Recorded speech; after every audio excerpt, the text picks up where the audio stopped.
হাবিবুল আউয়াল তার বক্তব্য রাখার সময় সে স্বীকার করেছে ওই নির্বাচনটা দামি নির্বাচন ছিল। রিমান্ড প্রার্থনা করা হয় তদন্তকারী কর্মকর্তার পক্ষ থেকে।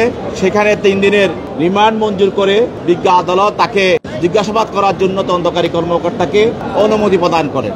আজকের হাবিবুল আউয়াল তার বক্তব্য রাখার সময় সে স্বীকার করেছে ওই নির্বাচনটা দামি নির্বাচন ছিল এবং সেও স্বীকার করেছে যে ওই নির্বাচনটা প্রহসনের নির্বাচন ছিল। এটা সে স্বীকার করেছে এবং এই নির্বাচনের দায় সে সরকারের উপরে চাপিয়ে দেওয়ার চেষ্টা করেছে। তবে আমরা বলেছি যে এটা একটা সাংবিধানিক আমাদের নির্বাচন কমিশন একটা সাংবিধানিক সংস্থা, এটা আমাদের সংবিধান দ্বারা স্বীকৃত এবং সে শপথ নিয়ে সেখানে প্রধান নির্বাচন কমিশনার নিযুক্ত হয়েছিল। অতএব সে অন্য কারোর উপরে দায় দেওয়ার তার কোনো রকমের সুযোগ নাই। সমস্ত নির্বাচন বিষয়টাকে এই প্রহসনের নির্বাচনের দায় দায়িত্ব তাকে নিতে হবে এবং এই প্রহসন নির্বাচন করে সে এই নির্বাচনে টাকা আত্মসাৎ করেছে এবং সে ক্ষমতার অপব্যবহার করেছে এবং সে জনগণের সঙ্গে প্রতারণা করেছে এবং সে রাষ্ট্রদ্রোহীমূলক সংবিধান লঙ্ঘন করে রাষ্ট্রদ্রোহী কাজ করেছে এবং সে সরকারের সঙ্গে আঘাত করে ফ্যাসিস্ট হাসিনাকে ক্ষমতায় টিকিয়ে রাখার জন্য সে অপরাধমূলক ষড়যন্ত্র করেছে।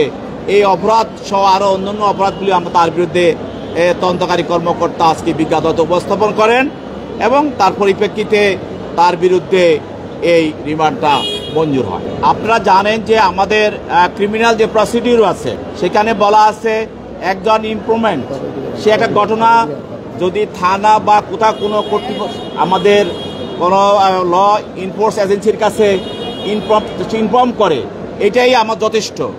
এরপরে যিনি তদন্তকারী কর্মকর্তা তিনি তদন্তের স্বার্থে তিনি তার এই মামলার কোন কোন ধারায় এই মামলাটাকে উনি আনয়ন করবেন তিনি স্থির করবেন এবং এছাড়াও প্রাথমিক তদন্তে যদি উনি যে ধারাগুলিতে নিয়ে অগ্রসর হওয়ার পরে যদি দেখেন যে এই ঘটনা তদন্ত করতে গিয়ে আরও ধারার সঙ্গে এখানে পাওয়া যাচ্ছে সেগুলিও উনি সংযোজন করার জন্য বিজ্ঞ আদালতে উনি উপস্থাপন করতে পারেন।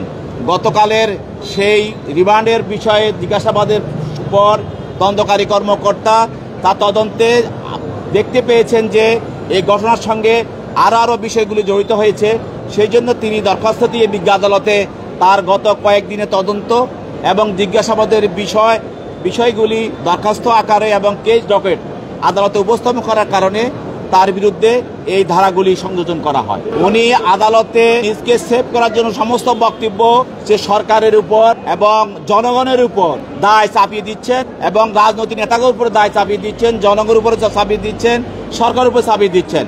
এটা সে নিজকে সেভ করার জন্য আমরা বলছি যে না, আপনার এটা জাস্টিফাই করার কোনো আপনার কর্মকাণ্ড অবৈধ এবং অপরাধমূলক যে কাজ, এটা আপনি নিজে অন্যের উপর দোষ চাপিয়ে নিজকে বাঁচানোর জন্য বা নিজের কর্মকাণ্ডকে জাস্টিফাই করার কোনো সুযোগ নাই। যেহেতু একটা সাংবিধানিক পদ, প্রধান নির্বাচন কমিশনার হিসাবে যখন নির্বাচন হয় সকল দায়িত্ব প্রধান নির্বাচন কমিশনারের কাছে দায়িত্ব হয়।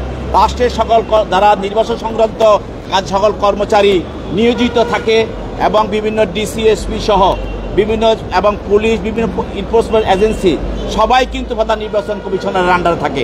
অতএব আপনি নিজে অন্যের উপরে দায় ছেড়ে দিয়ে দায় থেকে এড়াইতে পারেন না। এই জন্য আপনাকে এই দায় গ্রহণ করতে হবে।